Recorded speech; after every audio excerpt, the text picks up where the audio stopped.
क्या हुआ भाई, कब स्टार्ट कर रहे हैं? क्यों लेट हो गया? अरे बारिश का एक्सक्यूज़ तो मैंने भी यूज़ किया है बचपन में यार। आई डोंट नो अगर आप लोगों ने बारिश का एक्सक्यूज़ यूज़ किया है कि नहीं, लेकिन शायद जेन्युइन भी हो सकता है।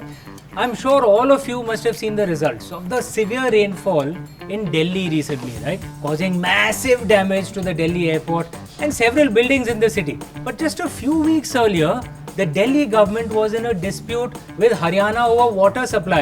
Haryana says less water released by Haryana. You can. हम लोग ने मुंबई में भी we had water cuts a few months back. अभी flooding का excuse हो गया. And what can one say about the water tanker mafia? Similar situation in Bangalore. Drought one year, floods the next. Chennai में भी यार ये cycle बार-बार हो रहा है. Drought, then floods, followed by drought again. I have seen water cuts practically every year since childhood, followed by intense flooding during monsoons in Mumbai. How long will this continue? Is it the fault of the weather or ours? Let's find out.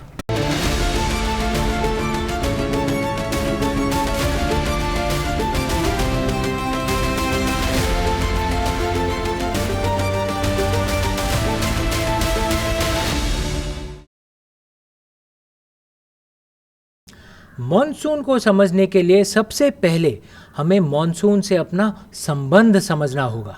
यार एक बात बताइए, साल के लिए संस्कृत शब्द क्या है? वर्ष। और देश के लिए संस्कृत शब्द क्या है? क्या बोलते हैं हम लोग? भारत वर्ष। देश के लिए भी वही शब्द है वर्ष या वर्षम, साल के लिए भी वर्ष है। इन दोनों शब्दों का रूट क्या है? बारिश का शब्द वर्षा। क्या सिर्फ ये एक संयोग है? बिल्कुल नहीं। हमारे पूर्वजों ने जानबूझकर हमारे देश को भारतवर्ष और साल को वर्ष कहकर हमारी जिंदगी में मॉनसून को बहुत बड़ी जगह दी है। ये जगह कितनी पुरानी है, इसे समझने के लिए ऋग्वेद से अच्छा क्या होगा। 4 वेदों में सबसे पहला और सबसे पुराना ग्रंथ है ऋग्वेद। इसे हजारों साल पहले लिखा गया था। ऋग्वेद के लगभग 1/3 श्लोकों में वर्षा और थंडर के देवता भगवान इंद्र को पूजा गया है। और ऐसा नहीं है कि ये श्लोक बीते ज़माने की बातें हैं। भगवान इंद्र को प्रसन्न करने के लिए इन श्लोकों को आज भी पंडित गाते हैं, इन श्लोकों का उच्चारण करते हैं। और ऐसा नहीं है कि हमारे पूर्वजों ने सिर्फ पूजा पाठ में ही मॉनसून को जगह दी है। मॉनसून को ध्यान में रखकर स्ट्रक्चर और इंफ्रास्ट्रक्चर भी बनाए जाते थे। गुजरात के प्राचीन शहर धोलावीरा का उदाहरण देखिए। धोलावीरा सिंधु सरस्वती घाटी सभ्यता का एक शहर था।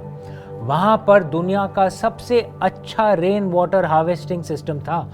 रेन वाटर हार्वेस्टिंग तो आपने सुना ही होगा।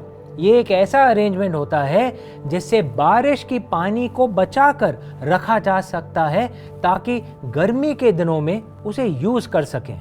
तो धोलावीरा एक सिंधु सरस्वती सभ्यता का शहर, यानी लगभग 5000 साल पहले, 5000 साल पहले पुराना। और फिर भी वहाँ ऐसे रिजर्वायर्स और चैनल्स दिखते हैं जिसमें एडवांस्ड इंजीनियरिंग झलकती है और मॉनसून की पकड़ दिखती है।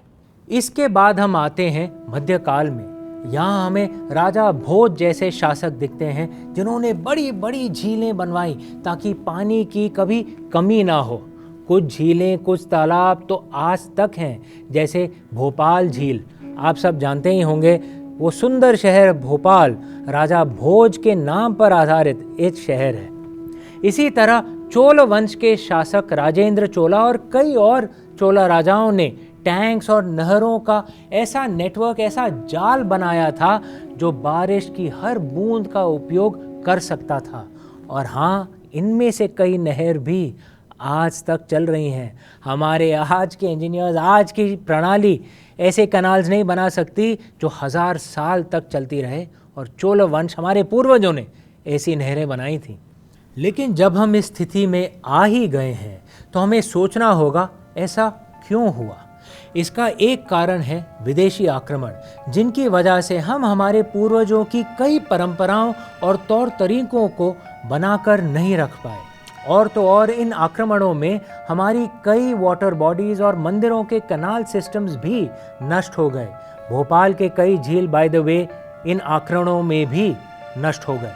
दिल्ली के सुल्तानों और मुगलों ने जितना भारतीय पैसा अपने महलों को बनाने में खर्च कर दिया, अपने मकबरों को बनाने में खर्च कर दिया, उतना नहरों और सिंचाई यानी इरिगेशन सिस्टम बनाने पर नहीं किया। हमारे जो इंडिजिनस राजा थे उनका नज़रिया अलग था, जैसे हम सब जानते हैं। जब ब्रिटिश राज आया तो हम पर यूरोपीय विचारों को थोप दिया गया। हमारे आर्किटेक्चर यानी वास्तुशास्त्र, अर्बन प्लानिंग और शिक्षा व्यवस्था में एक समय में जहां मॉनसून केंद्र में रहता था, वो धीरे धीरे साइडलाइन होता गया। यूरोप में तो सिर्फ 4 ही मौसम होते हैं, आप सबको मालूम है, समर, ऑटम, विंटर, स्प्रिंग, और मॉनसून उनमें से एक है ही नहीं। वहाँ हमेशा थोड़ी थोड़ी बारिश होती रहती है। मैं लंदन में रहा हूँ 4-4.5 साल, हर दूसरे दिन ही थोड़ी थोड़ी बारिश होती रहती है। अलग से ऐसा कोई मॉनसून नहीं होता जिसमें सिर्फ बारिश हो, ऐसे 2-3 महीने। इसलिए यूरोपीय लोगों में मॉनसून की कोई समझ है ही नहीं। और इसी अंग्रेज़ी शिक्षा व्यवस्था से जो भारत में एलीट वर्ग बना, उसे भी अंग्रेज़ों की ही तरह मॉनसून की कोई समझ नहीं थी। हमारी शिक्षा व्यवस्था में अंग्रेज़ों का इतना प्रभाव पड़ा कि लगभग 40 साल पहले जब मैं पश्चिम उड़ीसा के एक छोटे से शहर के एक छोटे से स्कूल उत्तमल इंग्लिश प्राइमरी स्कूल में दूसरी कक्षा में पढ़ रहा था, तो मुझे बताया गया था कि भारत में 4 मॉनसून हैं, समर, ऑटम, विंटर, स्प्रिंग। और मैंने हाथ उठाया और पूछा था, मैम मॉनसून कहाँ गया, वर्षा ऋतु कहाँ गई? और मतलब मैम ने कहा ऑटम ही है भाई, और कुछ पूछने की ज़रूरत नहीं है। मैंने सुना है एटलीस्ट आजकल तो मॉनसून सिखाया जाता है हमारे सीजन्स में। कुछ तो डीकॉलोनाइजेशन हुआ है, तो कुछ डीकॉलोनाइजेशन हुआ है हमारी शिक्षा प्रणाली में, अंग्रेज़ों का प्रभाव थोड़ा सा कम हुआ है, लेकिन फिर भी हमारी प्लानिंग में डीकॉलोनाइजेशन नहीं हुआ है। मॉनसून अभी तक वापस नहीं आया है हमारी अर्बन प्लानिंग और पॉलिसी मेकिंग में। पॉलिसी मेकिंग और अर्बन प्लानिंग में अभी भी हम आंख बंद करके पश्चिम या वेस्ट की नकल कर रहे हैं और उन चीज़ों को नहीं देख पा रहे हैं जो हमें अलग बनाती है। ये हमारा दुर्भाग्य है कि जिन शहरों को हम मॉडर्न कहते हैं वो उस पानी को हैंडल नहीं कर सकते। अब समय आ गया है कि हम खुद को डीकॉलोनाइज करें और हमारे पूर्वजों का जो ज्ञान है उसका इस्तेमाल आज के समय में भी करें। लेकिन ये होगा कैसे? सबसे पहले हमें मॉनसून को एक समस्या की तरह नहीं देखना है जिसका कोई सल्यूशन निकाला जाए, बल्कि एक अपॉर्चुनिटी, एक अवसर की तरह देखना है जिसका फ़ायदा उठाया जाए। मॉनसून आपदा नहीं, मॉनसून एक अवसर है। आप इसको इस तरह से सोचिए कि आप एक सैलरीड एम्प्लॉयड हैं, ठीक है, आपको पगार मिलती है, हर महीने वेतन मिलता है। लेकिन अगर ऐसा हुआ कि आपकी कंपनी आपको 10 महीने तक कुछ वेतन ना दे, कुछ पगार ना दे, और पूरा साल का जो वेतन है वो आपको मात्र 2 महीने में ही दे दे, ठीक है, 10 महीने तक कुछ नहीं, 0, 0, और पूरे साल का वेतन सिर्फ 2 महीने में। ऐसी स्थिति में अपने साल की प्लानिंग आप कैसे करेंगे? क्या आप उन 2 महीनों में जितना भी पैसा आया है सारे पैसे उड़ा देंगे, ऐश करेंगे, पार्टी करेंगे, और बाकी 10 महीने में कंगाली में बिताएंगे, भूखे मरेंगे? या आप उन 2 महीनों के पैसे को बचाएंगे ताकि उन 10 महीनों के लिए आप वो पैसा इस्तेमाल कर पाएं? हमारे पूर्वजों को भी पता था, इसलिए उन्होंने ऐसे सिस्टम्स डिज़ाइन किए थे जो उस समय भी वाटर सप्लाई कर सकें जब बारिश नहीं होती है। हम भी ऐसा कर सकते हैं। क्यों ना हम अपने शहरों को इस तरह से डिज़ाइन करें कि हर बिल्डिंग में रेन वाटर हार्वेस्टिंग सिस्टम हो। हमारे सभी पुराने शहरों में बड़ी बड़ी झीलें थीं, तालाब थे। कई जगहों पर तालाब के किनारे आपको मंदिर मिलेंगे। ऐसा क्यों होता था? क्योंकि मंदिर में जो श्रद्धालु आते थे वो श्रमदान करके उस तालाब को मेंटेन करते थे। गर्मी में ये झीलें, ये तालाब सूख जाती थीं क्योंकि इनके पानी का उपयोग कर लिया जाता था, और बारिश आने तक हमारे पास एक खाली जलाशय रहता था जिसमें बरसात का पानी जाकर स्टोर हो सके। इस प्रकार न गर्मी के मौसम में पानी की कमी होती थी और न मॉनसून के समय बाढ़ आती थी। लेकिन आज इन झीलों, इन तालाबों को सुखाकर इन पर बड़ी बड़ी इमारतें बनाई जा रही हैं। इन इमारतों के नाम तो पश्चिमी हैं, रोमा, वेरोना, भगवान जाने क्या क्या, लेकिन सोच भी पश्चिमी है। ऐसे में बारिश के समय बाढ़ आ रही है और सूखे दिनों के लिए पानी नहीं बच रहा है। ऑब्वियसली भाई, झीलें और तालाब पर आपने बिल्डिंग बना दिया तो और क्या होगा। इसका समाधान सीधा है, लेकिन दुख की बात है कि हम वो भी नहीं कर पा रहे हैं। हम लंदन और न्यूयॉर्क की तरफ देखते हैं जहां मॉनसून होता ही नहीं है, इसलिए वहां हमारे सीखने के लिए कुछ नहीं है। लेकिन हम सिंगापुर से सीख सकते हैं, क्योंकि सिंगापुर में भी मॉनसून होता है।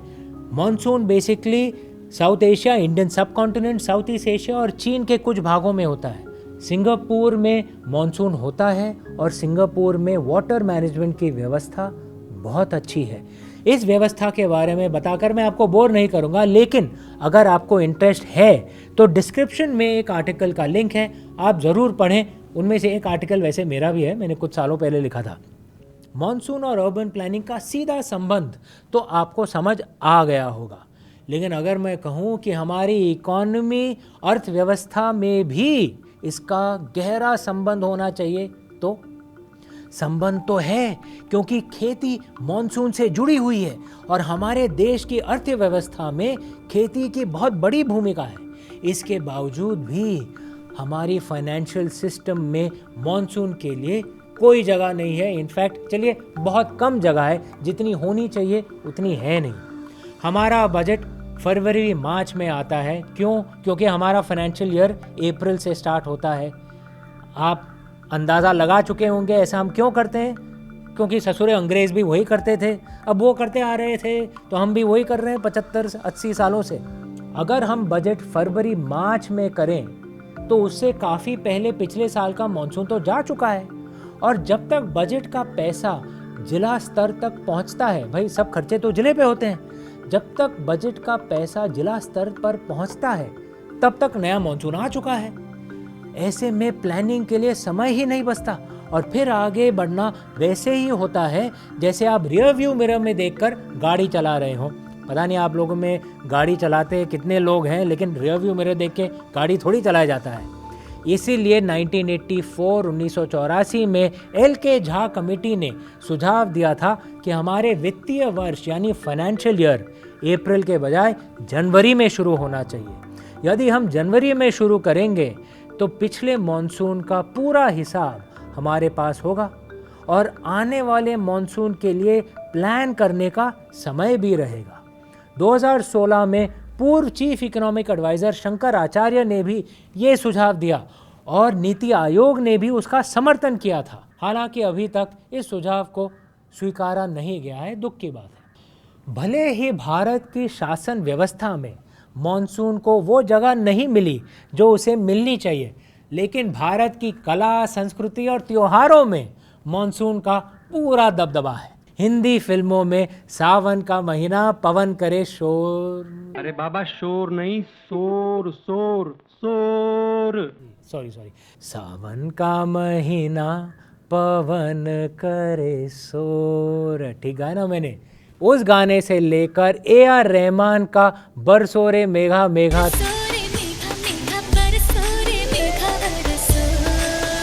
ना जाने कितने गाने बारिश पर बने हैं बॉलीवुड में।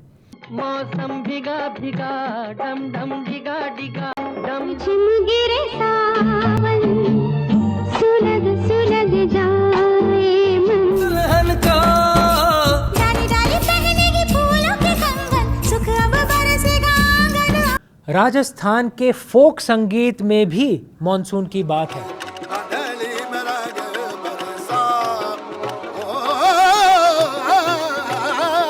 क्लासिकल संगीत में एक राग है, राग मल्हार, जो बारिश के मौसम के लिए ही है।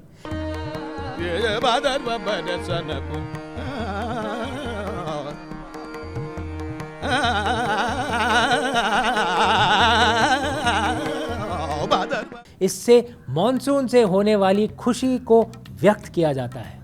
हमारे त्योहार भी बारिश से जुड़े हैं। झारखंड के देवघर में होने वाला श्रावण मेला दुनिया का सबसे लंबा चलने वाला धार्मिक मेला है। इसमें बारिश के आगमन को उत्सव की तरह मनाया जाता है। इसी तरह उत्तर भारत में मनाए जाने वाले तीज के त्योहार में महिलाएं मॉनसून का उत्सव मनाती हैं और वर्षा व समृद्धि की कामना करती हैं। उनके पतियों को भी बुलाना चाहिए वैसे।